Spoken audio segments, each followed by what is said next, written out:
नमस्कार, मैं गुरुजी आप सभी का स्वागत करता हूं अपने YouTube चैनल मैथ गुरु 99 चैनल पर। तो चलिए आज मैं आप लोगों को वर्ग 10वीं का NCERT मैथ का चैप्टर नंबर 14.1 का क्वेश्चन नंबर 7 बताने जा रहा हूं। ध्यान दें इस स्क्रीन बोर्ड पर, ठीक है। माध्य का चैप्टर है। देखिए क्वेश्चन क्या दिया गया है, वायु में सल्फर डाइऑक्साइड SO2 की सांद्रता भाग प्रति मिलियन में है, ठीक है, को ज्ञात करने के लिए एक नगर में 30 मोहल्ले के आंकड़े एकत्रित किए गए जिन्हें नीचे प्रस्तुत किया गया है। तो नीचे क्या दिया, देखिए SO2 की सांद्रता दिया गया है, बगल में बारंबारता, ठीक है। उसके नीचे भी दिया गया है वायु में SO2 की सांद्रता का माध्य ज्ञात कीजिए। माध्य कहा जा रहा है ज्ञात करने के लिए। तो आप सबसे पहले ध्यान दें कि जो SO2 की सांद्रता है उसको हम वर्ग अंतराल में लिखेंगे। ध्यान दें, ठीक है। यहाँ पर इसको हम वर्ग अंतराल में लिखेंगे। कितना है, 0 पॉइंट, ठीक है। 0.00 को कितना लिखा है, 0.04, ये है ना जी। यहाँ पर आप ध्यान दें। अब आगे कितना दिया है, 0.04, ठीक है। 0.4 से 0.08 हो जाएगा, क्योंकि 4 का अंतर हम देख रहे हैं इसमें। उसके बाद 0.08 से 0.12 हो गया, ठीक है। अब 0.12 से कितना हो गया, 0.16 हो गया। और 0.16 से 0. कितना हो गया, 20 हो गया। अब यहाँ पर देखिए 0.20 से कितना हो गया, यहाँ पर 0.24 हो गया। क्लियर। हालांकि वैसे पॉइंट के बाद 0.8 पढ़ेंगे, पॉइंट के बाद 0.12 पढ़ेंगे, 0.16 पढ़ेंगे, 0.20 पढ़ेंगे, 0.24 पढ़ेंगे, ऐसे पॉइंट के बाद पढ़ेंगे, ठीक है। ध्यान दें, 0.04 पढ़ेंगे, 0.08 पढ़ेंगे, 0.12 पढ़ेंगे, 0.16 पढ़ेंगे, लेकिन ऐसे बोल दिए, ध्यान दें, कोई दिक्कत नहीं। अब देखिए, तो अब दूसरा पॉइंट क्या दिया यहाँ पर कि बारंबारता लिखिए दिया, बारंबारता। तो यहाँ पर बारंबारता जो लिखा है इसके सामने लिख देते हैं। 4 कितना है, 4, 9, फिर यहाँ पर 9, उसके बाद 2, 4, 2 कितना, 2, यहाँ 4, यहाँ 2, ठीक है। और इसका जो कुल योग है कितना कहा गया है, 30 मोहल्ले के। तो कुल योग कितना होगा, यहाँ पर 30 होगा, तो यहाँ पर 30 आपको लिखना होगा, कोई दिक्कत नहीं, ठीक है। 30 आपको हर हाल में लिखना ही होगा। अब देखिए, तो हमें निकालना क्या है, वर्ग चिन्ह निकालना है। तो वर्ग चिन्ह तो निकालना होगा।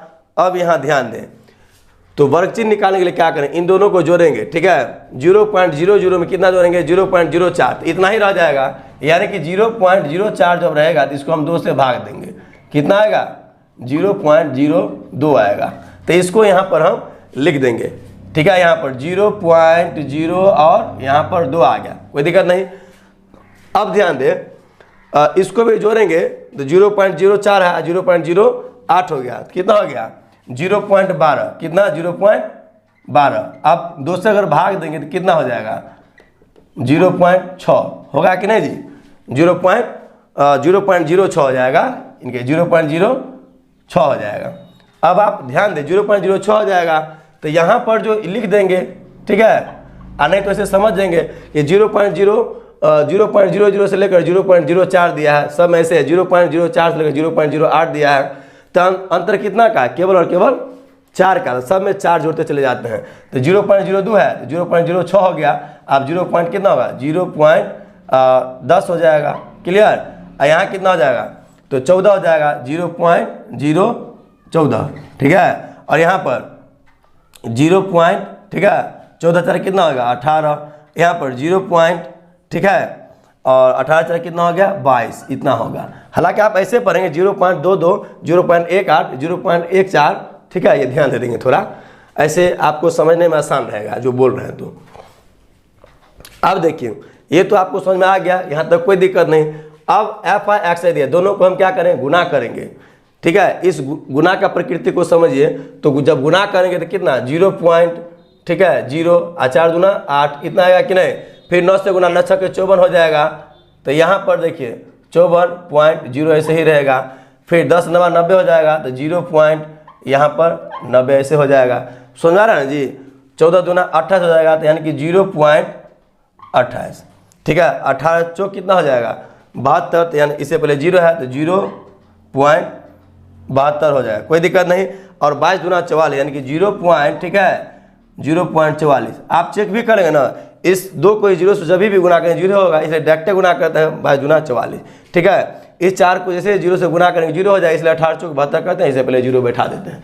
एकदम सिंपल सा प्रोसेस, एकदम दिमाग लगाए बढ़िया से, कोई दिक्कत नहीं, बेसी ताम झाम नहीं लगाना है।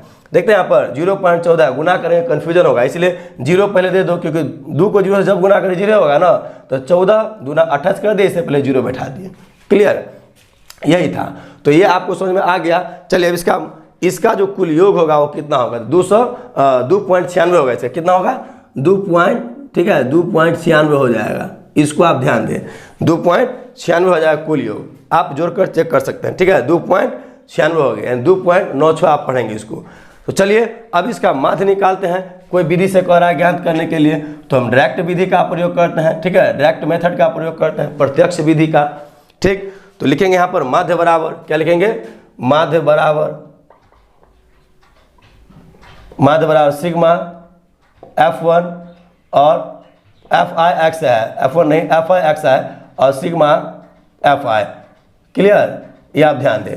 तो कितना हो गया यहाँ पर, देखिए सिग्मा FI के मान कितना है, 2 पॉइंट, ठीक है, 2 पॉइंट कितना है, 9 और 6, तो बट्टा में कितना होगा यहाँ पर 30, कितना है यहाँ पर 30 हो गया, ठीक है। अगर इससे हम भाग देंगे, ध्यान दें, अगर हम इससे भाग देंगे तो कितना होगा, तो जब कभी भी इसमें हम भाग देते हैं, ठीक है, तो कितना आएगा टोटल, ये टोटल आएगा 0.099 करके आता रहेगा, 0.099 करके आता रहेगा ये। तो किताब में जो आंसर दिया है ना, PPM में दिया आगे, तो आप लिख सकते हैं डायरेक्ट ऐसे छोड़ सकते हैं, ठीक है। तो डायरेक्ट ऐसे भी लिख सकते हैं, ये हो गया आपका करेक्ट आंसर, ठीक है। या नहीं तो यहाँ ऐसे ही लिख देंगे 0.099 और PPM कर देंगे, कोई दिक्कत नहीं, लेकिन ऐसे ही तक लिख देंगे तो चलेगा, कोई दिक्कत नहीं, ठीक है। तो हमें लगता है कि यहाँ तक आपको कोई दिक्कत नहीं है, समझ में आ चुका होगा माध्य, ठीक है। अब मैं चाहूँगा कि आप एक बार इसका स्क्रीनशॉट ले लीजिए, आप लोगों के लिए बेहतर रहेगा।